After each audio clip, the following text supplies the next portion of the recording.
Hello, it's Heike, and welcome back to the Pursue Your Spark podcast. Today, we're diving into an aspect of midlife that often gets overlooked, our mental and emotional well-being. I am thrilled to have Deb Blum with us, a true innovator in understanding the emotional landscapes of our midlife journey. In our conversation today, we'll explore how nurturing our emotional health is just as crucial as caring for our physical bodies. Deb brings a unique perspective, urging us to look beyond the physical and dive into the depth of emotional healing and mindset shift. It's about balancing and embracing a more holistic view of health in our midlife years. Deb's journey is a testament to this approach. Facing deep introspection and a near crisis in her marriage, she discovered the transformative power of inner work and self-discovery. Now, her mission is to guide others through this often neglected aspect of midlife transformation. As we chat, I invite you to reflect on your own life. Are you giving enough attention to your emotional health? How can we truly shift our mindset to embrace a holistic approach to midlife wellness? Well, a little bit about Deb.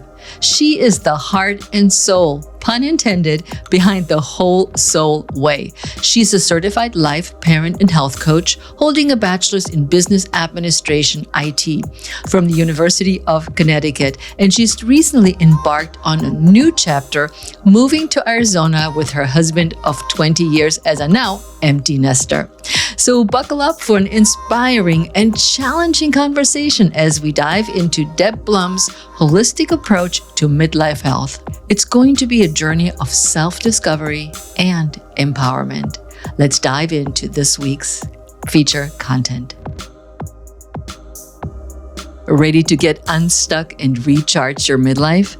It's Heike Yates here with the Pursue Your Spark podcast, your spot for a straightforward talk on fitness, nutrition, and a can-do mindset. With over a decade of experience, I specialize in empowering women in midlife to break through limiting beliefs and thrive.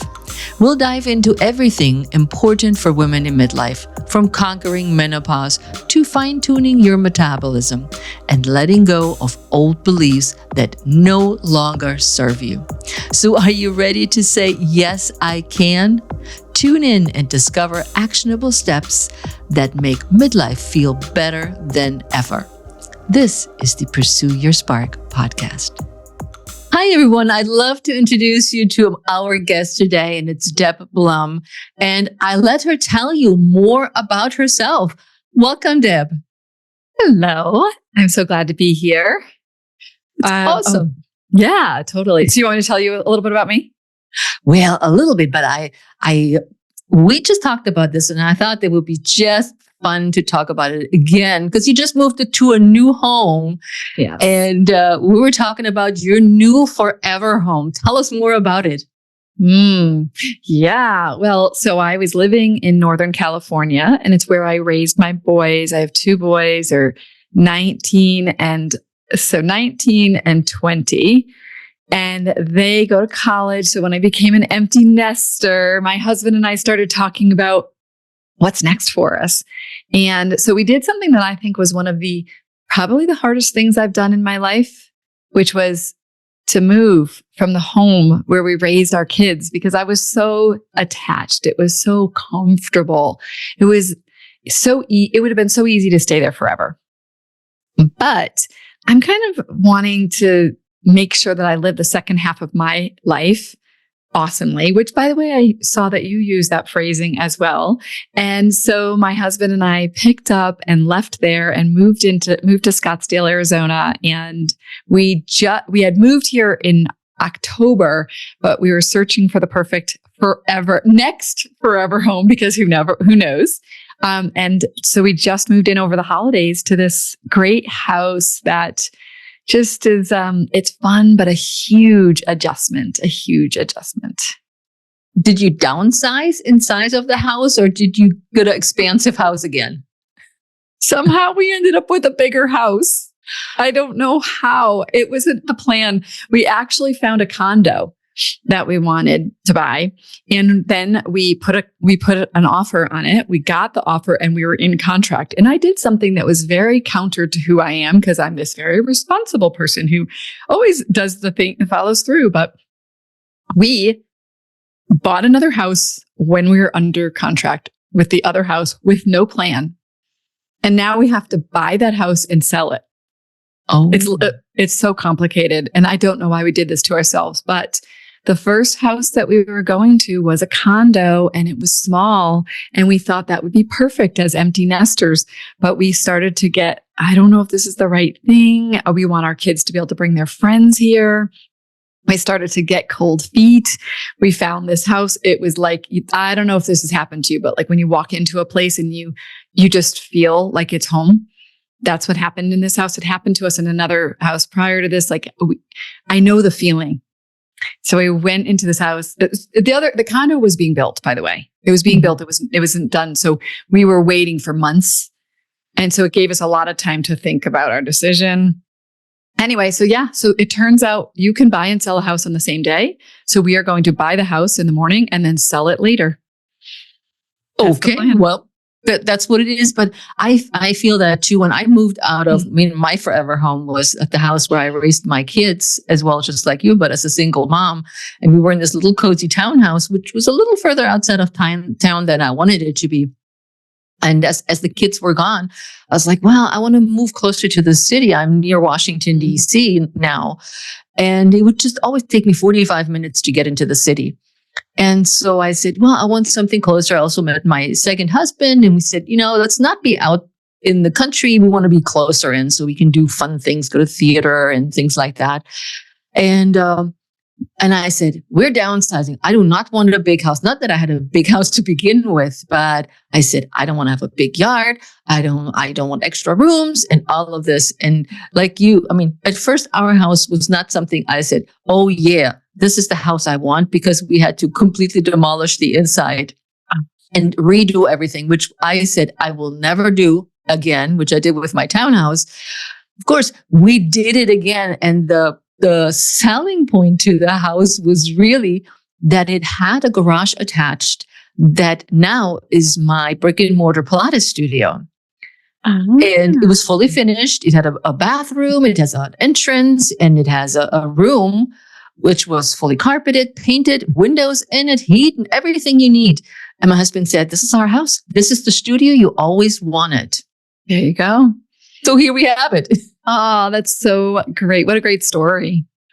But back to you. While we know that you're in your new forever home for the time being, what do you consider one of your strengths, the biggest strength for you? I think probably one of my biggest strengths is that I see many, many perspectives on everything. I'm not a person who, I almost can't not do that. Like if someone says something, I'm always like, well, what about this too? And how about this? I always see possibilities. It's kind of like a positivity thing, but it's not quite that. It's really a wholeness thing. Like I see things from the lens of wholeness. Like that's why it's very hard for me, even politically, because I don't see one side of something. I see many angles and perspectives. And if you want to feel expanded and hopeful and to see how awesome you are, you should talk to me, because I will always see so much more of you than you see of yourself. I will always see so much more of a situation. I could take any situation and see just, possibilities, potential, perspectives. That's definitely me. And how did you get into the realm of as a coach, as a mentor through your the Whole Soul Way company and brand? How did you get that started? Well, the catalyst for me doing it was that I went through a pretty disruptive time in my own life. Like now I look back and might call it like a midlife breakthrough or a midlife awakening. At the time, it felt like, oh my God, my whole life is falling apart. Who am I? What am I doing? I don't know if I can stay married. I'm not happy. I felt like my husband was the problem. It was a pretty big crisis point in my life. So I finally, after trying to find good therapists for years, I basically, every therapist I would go to, they wouldn't believe me that I was suffering because I almost like couldn't find my suffering to share with them. So I would share what was on the surface of my life, and people couldn't go deep enough with me. But I finally found a therapist who took me deeper and really helped me to heal my trauma and helped me to heal my marriage. And in that time, there was a point where I was thinking I needed something else in my life other than just my children. My children, I loved being a mom, but I had left a pretty successful career to stay home with them for a few years, for probably 8 years, actually. I thought I was going to go back to work doing what I used to do, which was IT and business consulting. I worked in healthcare and I loved what I did. I loved what I did, but you know what? When I stayed home with my kids, I never turned back. But then I was like, maybe I'll go back and do some consulting. So I did a little bit of consulting, but I realized I wanted something that allowed me flexibility. And I also wanted to help other people. So I went back to school initially to be a health coach at Integrative Nutrition. And that was my first stint with coaching. And then I did life coaching. And then I did parent coaching. And then I have done conscious dying coaching and brain longevity coaching. And I've brought all these things together. And I just kept doing my own inner work along the way. I mean, what an amazing career to have or business to build where it actually depends on me continuing to become a better person, doing my own healing work, going deeper in my own spirituality and my own physical health and my own emotional health.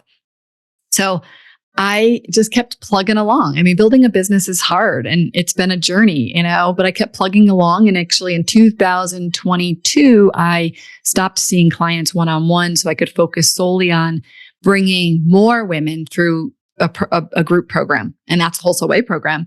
And that I've been bringing them through in live cohorts. And now I'm shifting to bringing them through that they can go on their own, like a self-study program. So I keep on, my vision, I think, is to be able to expand this program because it's so massively transformational for these women. I want to expand it to every woman. I don't want to be, one-on-one is very limiting. I can actually make a lot more money more quickly one-on-one, but it's far more limiting on how many women can get exposed to the program. So, and I kind of feel like it's part of my mission to not limit this by price or just by time. Mm-hmm. So every woman in her 40s can go do the Wholesale Way program and make sure that when she's 70 years old, everybody looks at her and says, she's so radiant from the inside out and she's living in so much joy and so much peace and so much connection. That's what I want for all of us. And I think it helps us to physically be healthier, to take care of our emotional and mental health and well-being.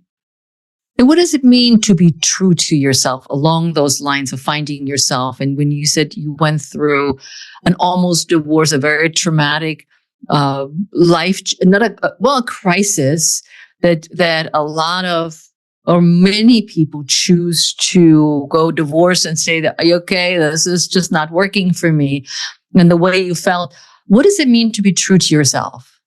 Well, over the years, it's probably changed for me. I remember when I was in my 20s having a necklace that said, "To thine self be true." And I even had physical things that I really believe that in my 20s, I started to do this work. I just didn't really know I was doing this work, but I had things like an example was I had hives, terrible, terrible hives, like head to toe. I would be working and I'd have to do you remember back when we used to wear nylons, pantyhose? Yeah. I'd have to strip my pantyhose off during work because I was scratching and itching and it would come up my neck and up my face. And I came to understand that some of that was my body talking to me. I was stressed. I was not taking good care of myself. So that was the beginning of me listening to my body. So that's a great example of being true to yourself. Like, are you listening to your body? And I remember another thing that I started to get was this thing that was like a hitch in my breath. Like I would try to breathe in and I couldn't get a full breath. And I actually finally realized it was whenever I wasn't being true to myself, meaning I was saying yes when I really wanted to say no, or I was going along with something that didn't feel in integrity with my values. And so that became a barometer for me. But those are more obvious things or like more tangible things. But I think at a core level, there's this concept of being true to ourselves where so often we just don't really know who we are. It's not obvious to us that we're not being true to ourselves.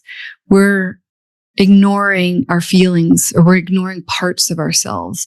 We're maybe trying to be happy when we actually feel sad because we want to, we were trained to just be happy, women, right? We need to be happy and go along with people and be flexible. And that became such a mask, right? We think we're just good people. We think we're just kind. We think we're just happy, but there's a deeper layer that we're not even accessing and we don't even know is there. So I've ultimately felt that to be true to ourselves means to turn inward and establish a relationship with ourselves, to connect to our own hearts, our own minds, our own bodies, but not in a one and done kind of a way. Not in an I know myself kind of a way, I'm an ever evolving, ever changing being. And every single day I'm going to wander into who I am. And I'm going to, in any given moment I'm kind of curious. Who am I? Who am I bringing to the world?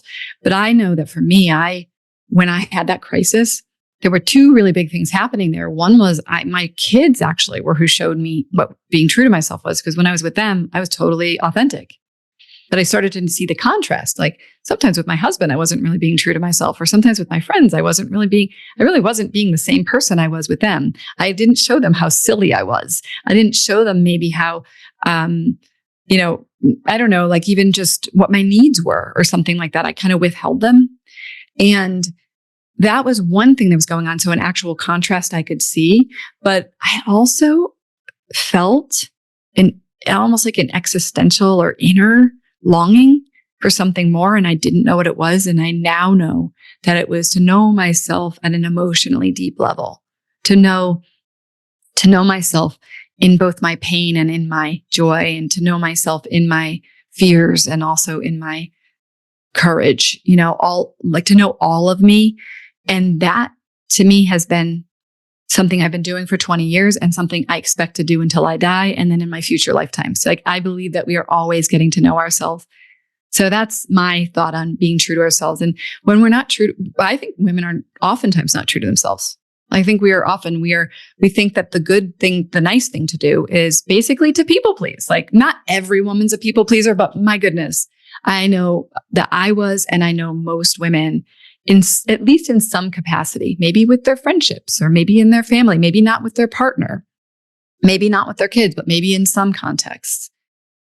Hey, it's Heike. I want to jump in and tell you about a program I'm offering. If you're ready to take control of your life and feel vibrant again, then the Pursue Your Spark Blueprint is for you.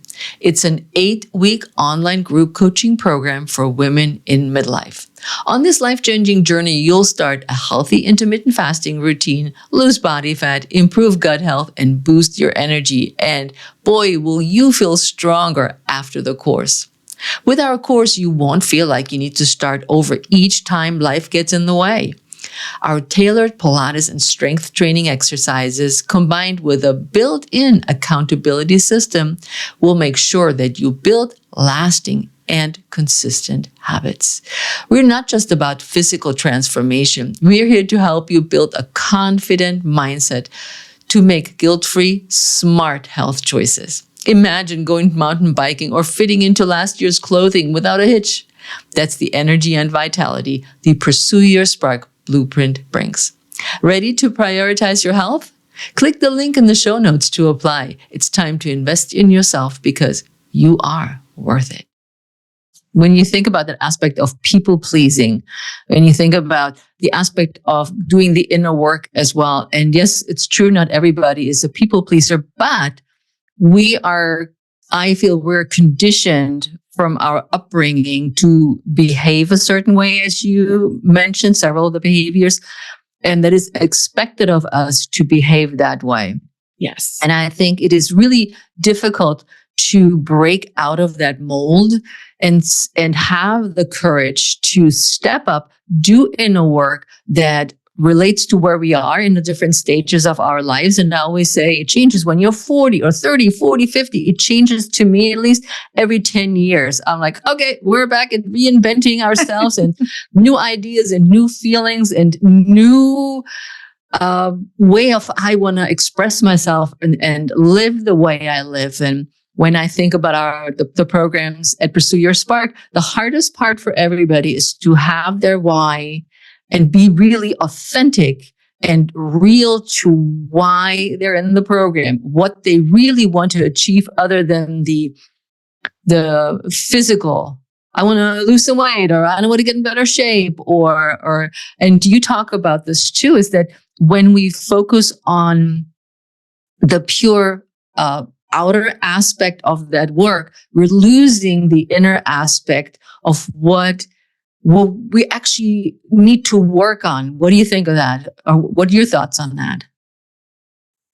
Yeah, because we can even go as far as to say that sometimes we are focusing on the external to avoid facing what we really feel. Like, for example, we might be so focused on having a beautiful body because we don't want to face the feelings of like, what am I worth if I don't have a beautiful body?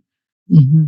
To be able to tap into those, because at a deep level, I think everyone has these existential kind of questions of, am I lovable as I am? Am I worthy if I don't do things or if I don't look a certain way? I mean, women, what is it? So women, it's beauty, and men, it's money, and it's like, will I be loved just for me? Even if I don't bring the beauty forth, or even if I, and one of the things I have come to see is that radiance is really from the inside out. I mean, we see, how many people do we see, like older women with all kinds of wrinkles, and, you just cannot help but be drawn to her because she's so radiant, because she's so in her being. She so feels connected to herself and her worth. And so often we're running away from those problems, those questions, those inner angst, the things, and we're trying to put Band-Aids and masks on it. And to me, the reason why we do things like Pilates and other forms of healthy things and eating healthy, I think it's, how do I nourish myself, and how do I have a body that can move so that it can do the things I want to be doing in this amazing thing called life?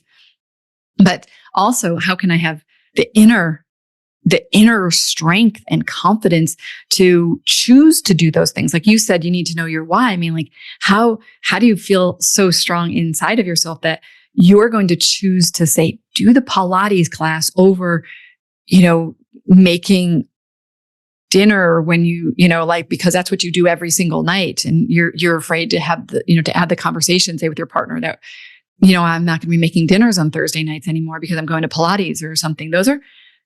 They seem insignificant, but man, we have patterns and, like you said, conditioning that keep us stuck in these ways of not doing the things that are best for us, or the things that we crave or long for. So I think it's not one or the other ever. It's a both.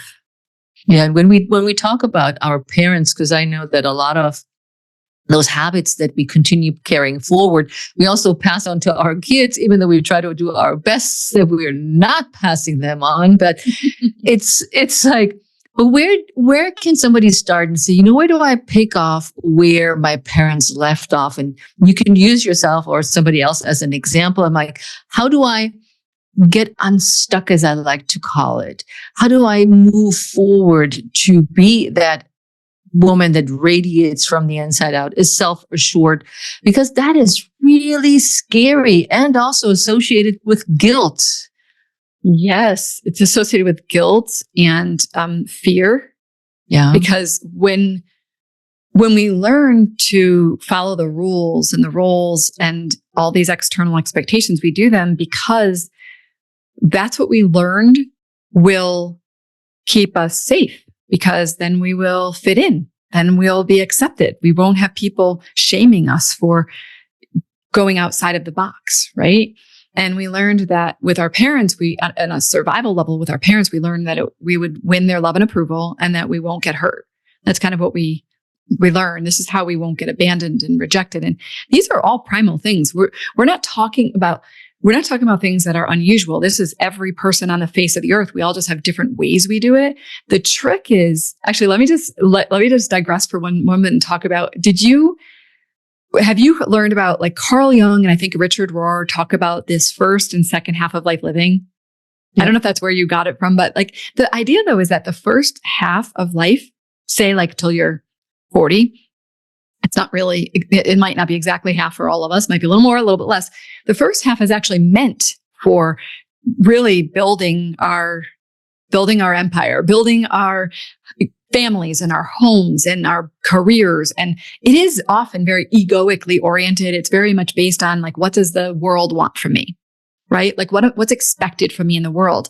And there's nothing wrong with that. That's actually what we're kind of programmed to do. The trick is, though, to not die that way, because we aren't meant to end there. That's supposed to be providing the foundation. Or as Carl Jung says, everything before 40 is just research.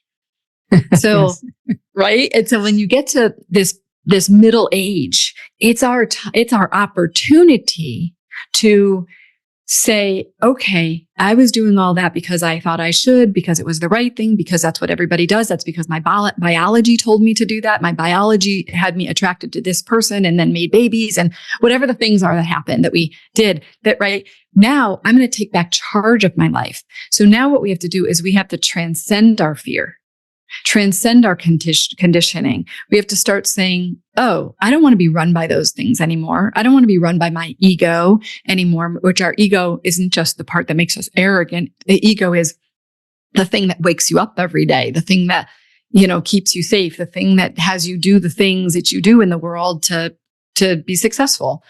Nothing wrong with that. But the ego is much better in the back seat, not in the front seat. Right? And we have to start to find the part of us. There is a part of you, this may seem weird, but there's a part of you, speaking to the question of like, how do I start to do this? We have to start to tap into another part of us. Some people will call it an aware witness, or I like to call it your inner adult, your inner parent, maybe even your soul. There's some other part of you that is actually sitting there wanting to step in.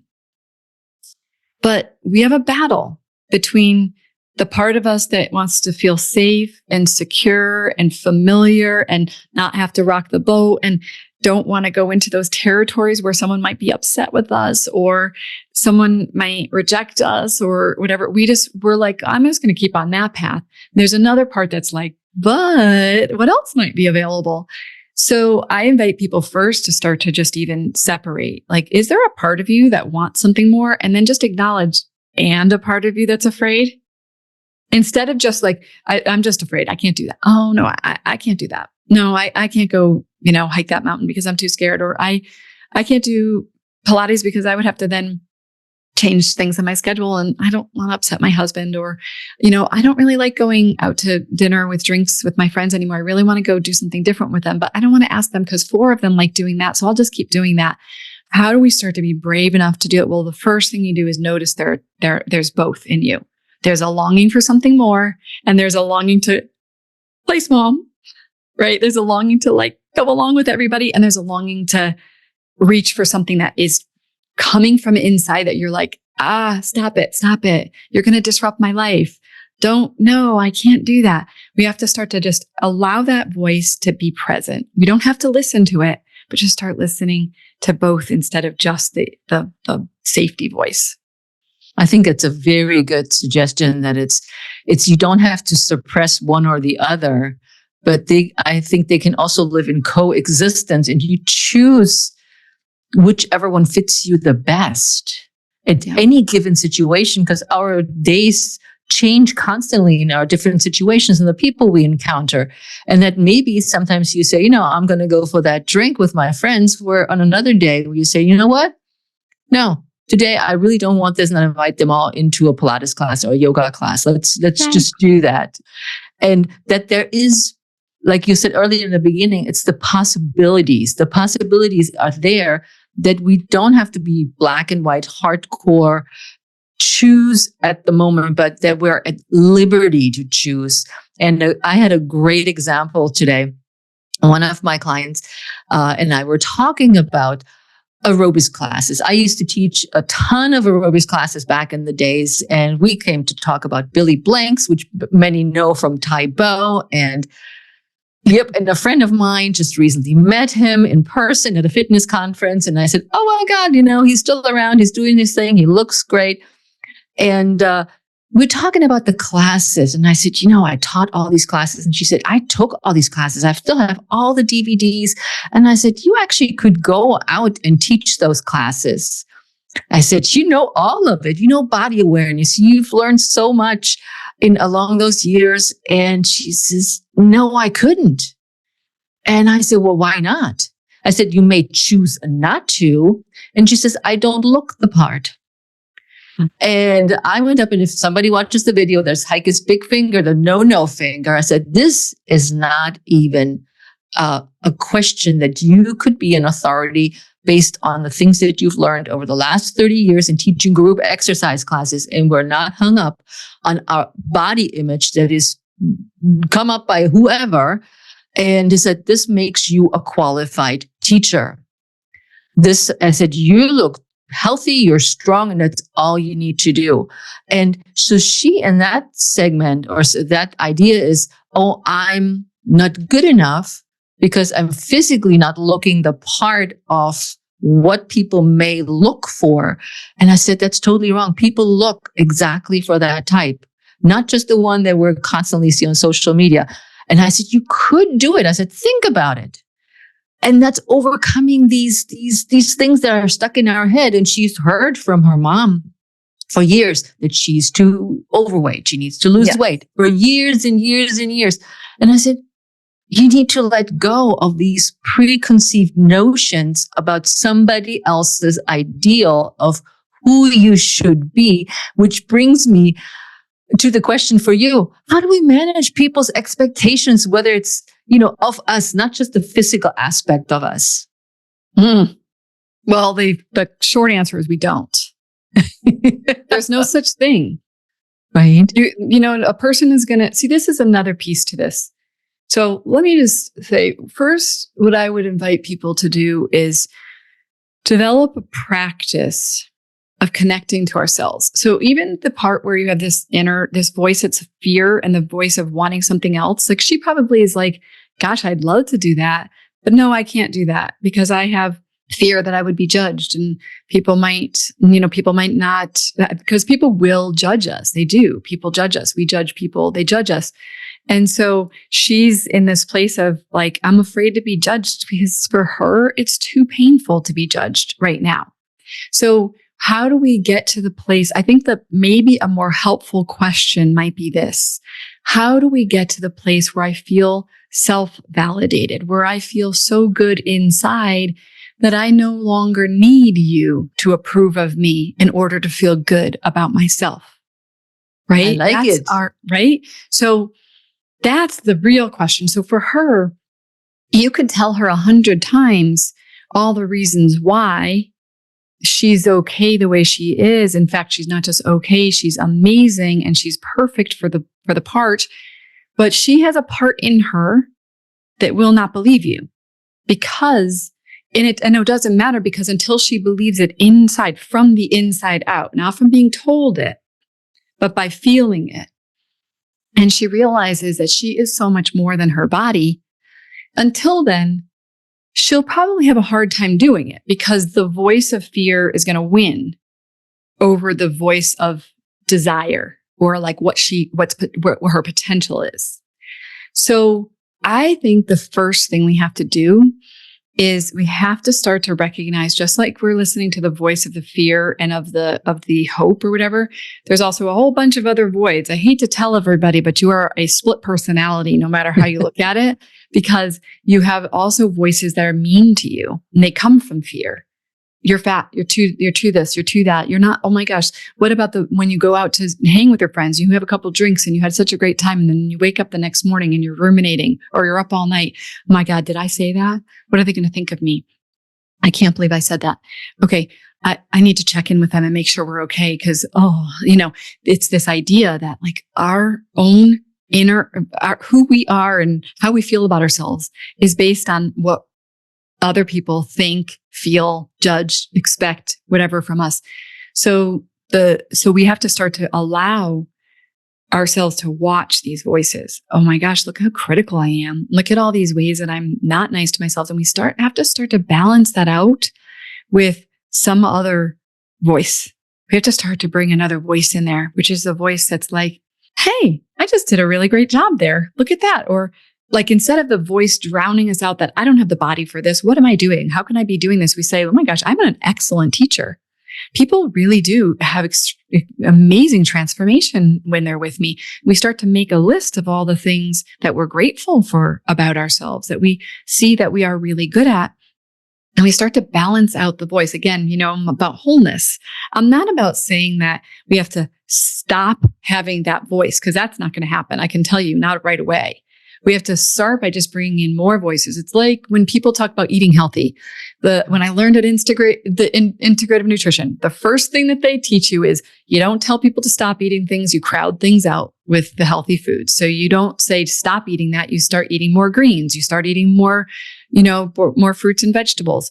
Well, same thing here. We have to start to bring in a little love for ourselves, a little compassion for ourselves, cut ourselves a little bit more slack, which I remember when our therapist told us that. My husband and I both went to get coffee afterwards, and we were like, what does cutting yourself slack even mean?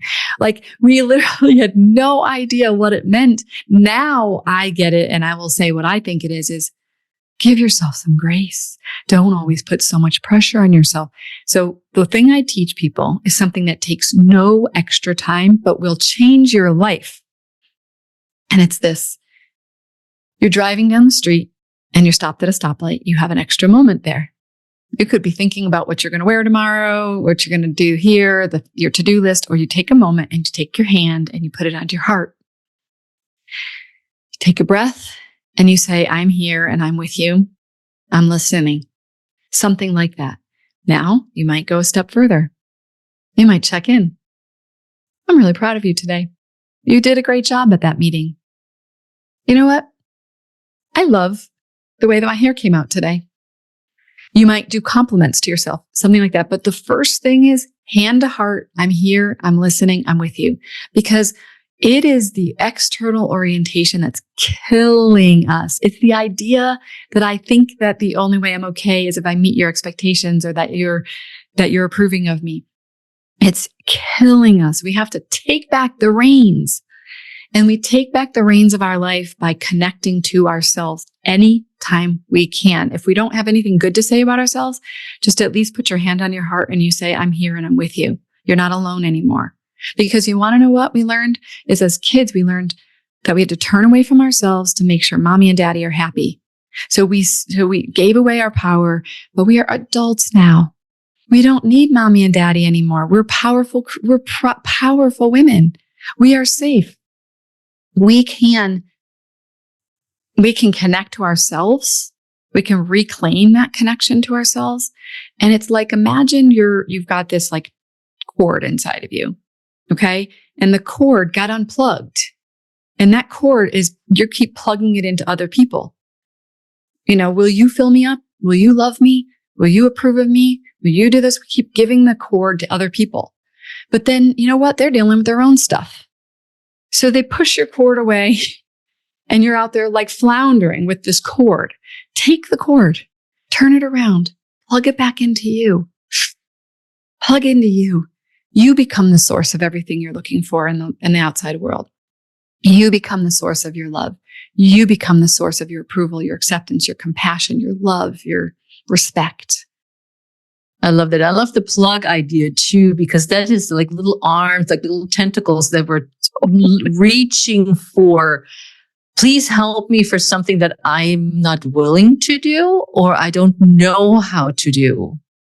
Yeah. Or I can't yet do because I don't like, I don't even feel like I can accept myself. I don't even feel like I can.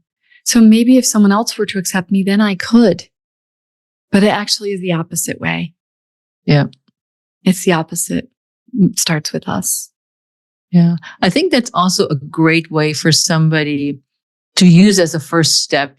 You said the hand to the heart and knowing that you're not alone, that you're not dependent on other people's things, emotions, fears, or whatever else is out there that affects us and Yes. imprints itself on us, saying, I'm enough as the way I am. I like that whole image of those tentacles going out and like pull those tentacles back in like a flower that says, okay, I'm closing up now. It's all me. It's all about me. Yes, it's all about me. And then we can be like the lotus, which rises from the mud, which a lot of us feel like we're mud. Like a lot of us, before we do this work, we're kind of like, I'm not good enough. There's something wrong with me. But the lotus rises from the mud, or like the phoenix from the ashes. It's like, and then what do? We expand. And then our tentacles, they don't come out to needily grasp from some others. It comes out to shine our own light and to share our own love and to share our magnificence and to open to receive, not because we are needy of it, but because we are capable of receiving, because we are just this open vessel, because we love, and it becomes matched. It's like the world matches us. When we are so filled with our own love, we can't help but be loved. We can't help but see love everywhere. But we have to fill our vessel with our own love. And maybe it's God love, or maybe it's angel divine love, but it's not other people love necessarily. Now, don't get me wrong. Lots of other people love is great. I'm not saying don't do that. People love us. It's a wonderful thing. It's good to feel loved by other people. But when we become dependent on them validating, loving, and approving of us, that means that we've given our power to someone else. The only power that exists outside of ourselves, which might actually be us, I'm not sure, is the power of love, the power of God, the power of the divine, the power of our angels, the power of energy and life force. And yes, tap into that, tap into your soul and tap into all of those, and tap into Mother Earth. Right? But they are all steady forces of love and energy and light and all of that. But it's filling us up. I think that's a very good way to end the episode on this high note where we know you've shown us where we can get this light that helps us shine the light on ourselves. And with that, I want to let the listeners also tell the listeners where they can reach you and connect with you and find out about the Whole Soul Way program. Okay. Yeah. So, the easiest place to go is to go to thewholesoulway.com. And on there, you'll find at the bottom of my page, there are links to my social media, like TikTok and Facebook. I would say TikTok and Facebook are my two favorite places to be. And you're welcome to friend me on Facebook, because then you'll get even more personal stuff too. And then the next best thing is to get on my email list. And you can do that by going on my website as well. Awesome. I love it. So you will find all the links in the show notes to connect with Deb and her program and her social media. I have to check out her TikTok. I have not seen Deb's TikTok yet. So let's hop on over there. Thank you. Yes.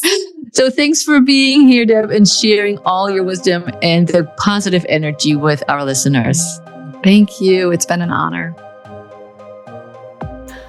I know that this episode resonated with so many of you out there listening. And now it's the time to take action and to do something to make that change, to live better in the second half of life and live more authentically. This is why we leave the links in the show notes for you so you can reach out to Deb and connect with her, find out about the Whole Soul Way. And we really, really love it if you would respond to me, Heike at heikeyates.com, with the subject line soul, and let us know how you thought about the episode, what resonated with you, what were your takeaways. We really want to hear from you. So reach out at heikeyates.com, subject line soul, and let us chat. And with that, my friend, I'm out of here. As always, have a most wonderful day, and I'll see you next time on the Pursue Your Spark podcast. Ciao.